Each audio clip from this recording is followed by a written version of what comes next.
प्रशांत जी मथुरा से। राधे राधे। राधे राधे महाराज जी, आपके चरणों में कोटि कोटि प्रणाम। महाराज जी, भारत में अनेक साधु संत महात्मा जो आजीवन सच्ची भक्ति जप तप करते हैं, एक उच्च कोटि का जीवन जीते हैं। उनको शायद शरीर त्यागने पर दोबारा जन्म ना लेना पड़े, पर संसारिक और सामान्य दृष्टि से उनका जीवन बहुत कठोर और कष्टपूर्ण होता है। पहली बात यह होती है कि सती को पातिव्रत धर्म में कष्ट महसूस नहीं होता, उसे प्यार महसूस होता है। व्यभिचारिणी को एक पति के अधीन रहने में कष्ट का अनुभव होता है। समझ पा रहे हो ना हम? जो साधु महात्मा भगवान के मार्ग में सच्चाई से चलते हैं उनको कष्ट का अनुभव नहीं होता, उनको परमानंद का अनुभव होता है। अगर कष्ट का अनुभव हो तो चला ही नहीं जा सकता, क्योंकि हम चले हैं। ये नहीं होता कि भाई आप अनुमान करके कह रहे हो, हम उसे जिए हैं। वो साधु महात्मा का जीवन गुरु भगवान की कृपा से जिए हैं। 13 वर्ष की अवस्था से लेके अभी तक जो भी आयु है उसे जिए हैं, तो कष्ट का अनुभव थोड़ी होता है।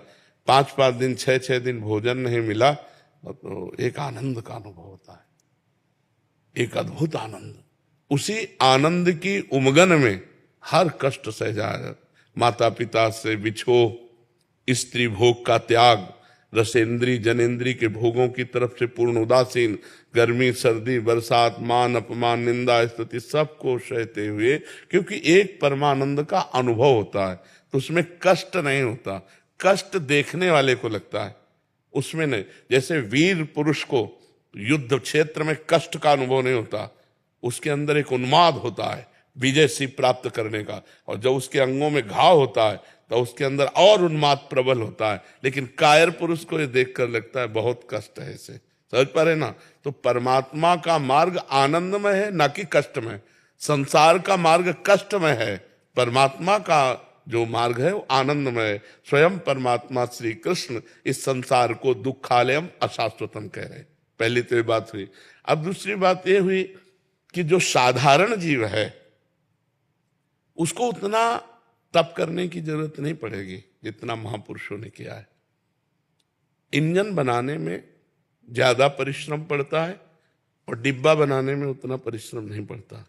पर इंजन 1 2 3 4, लेकिन डिब्बा 100-150। इंजन से कनेक्शन की जरूरत डिब्बे की है। अगर ठीक कनेक्शन है तो इंजन में 1 2 3 4, लेकिन डिब्बे में 100-150 लोग वहीं पहुंचेंगे जहां इंजन पहुंचेगा। तो हम लोग जो संतों का आश्रय लेते हैं